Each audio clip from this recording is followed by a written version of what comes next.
Assalamualaikum, welcome to my YouTube channel. This is Sajjad Saleh. So the topic is about the eigenfunctions.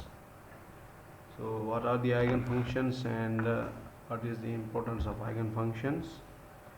An eigenfunction is a type of eigenvectors. Okay, that is also a function for a given square matrix A. If we could find values of lambda for which we could find non-zero solutions, x is not equal to 0 to ax is equal to lambda x. Here is the definition of eigenfunctions. Then we called lambda an eigenvalue of a, and x, small x, was its corresponding eigenvectors.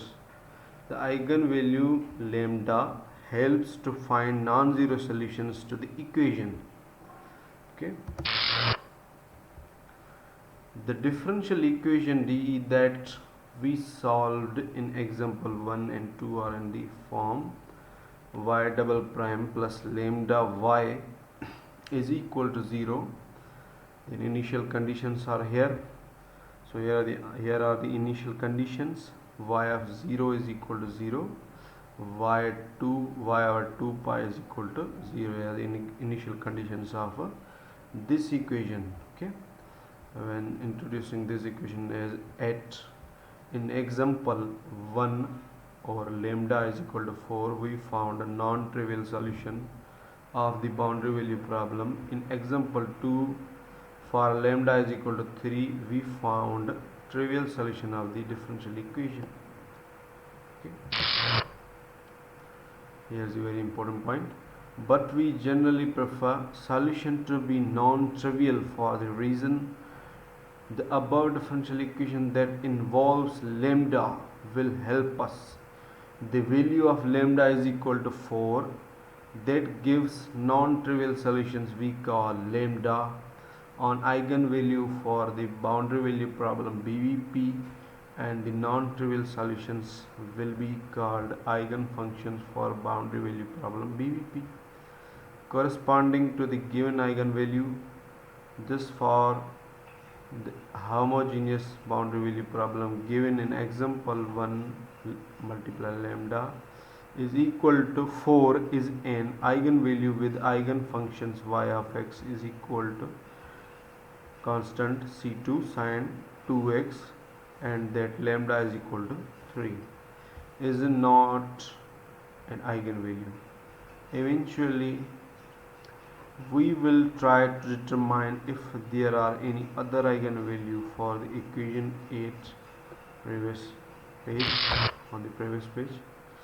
Cases and their examples and all the eigenvalues and eigenfunctions for the following boundary value problem BVP: y double prime plus lambda y is equal to 0. Here are the initial conditions.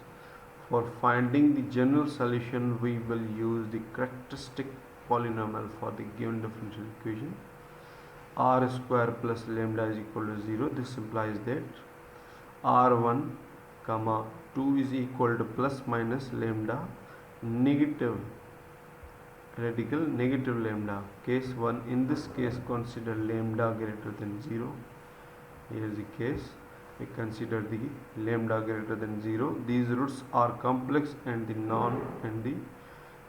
general solution GS of the differential equation is then y of x is equal to c1 cos lambda radical lambda x plus c2 sine radical lambda x. Here the c1 and c2 are any constants. Applying the first boundary conditions we will get, here is the 0 is equal to y of 0 is equal to c1. This is very simple. Applying the second boundary conditions, we will get 0 is equal to y of 2 pi is equal to c2 sine of 2 pi radical lambda. This implies this c2 is equal to 0. Here is the constant c2 is equal to 0. However, we want non-trivial solutions, therefore assume c2 is not equal to 0. This means that we have sine 2 pi radical lambda is equal to 0. This implies that 2 pi radical lambda is equal to n pi, where n is equal to 1, 2, 3 up to so on. We are assuming that lambda greater than 0. We know that 2 pi radical lambda greater than 0, and so n can only be positive integer. For this case, now solving for lambda all the positive eigenvalues for this boundary value problem BVP are as follows.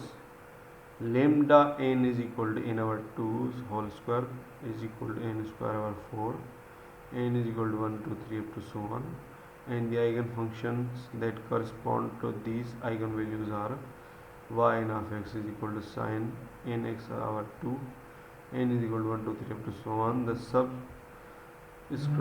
subscript in n on the eigenvalues and eigenfunctions denote the fact that there is one for each of the given values of n.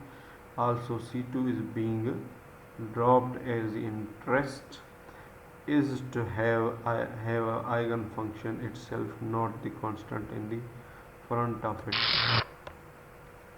Case 2. In this case, consider lambda is equal to 0. The differential equation D is then y double prime second derivative of y is equal to 0. The initial conditions are here.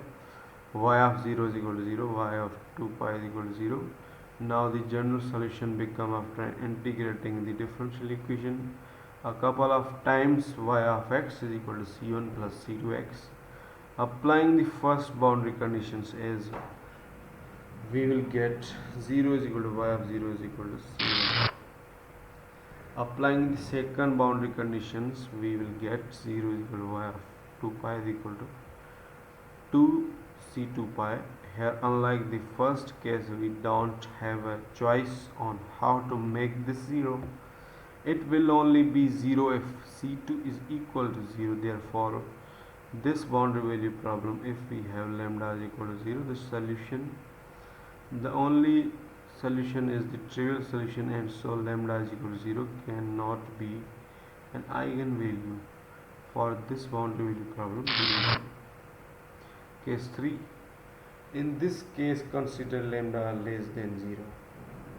In previous two cases, lambda greater than 0, and here is lambda less than 0. Now the general solution of the differential equation becomes y of x is equal to c1 cos h critical negative lambda x plus c2 sin h hyperbolic radical negative lambda x. Applying the first boundary conditions, we will get 0 is equal to y of 0 is equal to c1 of 1 plus c2 of 0. This implies the c1 is equal to 0.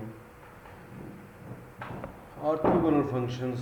So what are the orthogonal functions? Two non-zero functions f of x and g of x are said to be orthogonal on a less than or equal to x less than or equal to b if a to b f of x g of x is equal to 0 is equal to 0.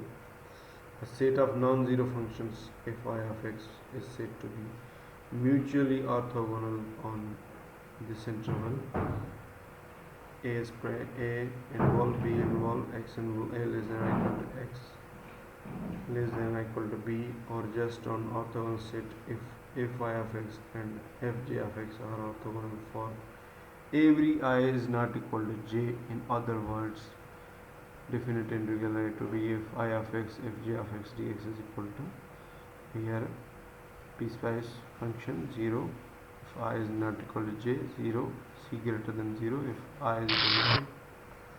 Orthonormality of eigenfunctions. Here are the orthonormality here, and here we previous time learned it. Orthonormality of eigenfunction can be expressed here. Okay, integral ug of x, ui of x, w of x dx is equal to canonical delta ij. The canonical delta symbol, canonical ij, the value of canonical ij is 0 if I is not equal to j and is 1 if I is equal to j. The u and uj are orthogonal when the weight function w is included. So here is the ends. Thanks for watching. Allah Hafiz.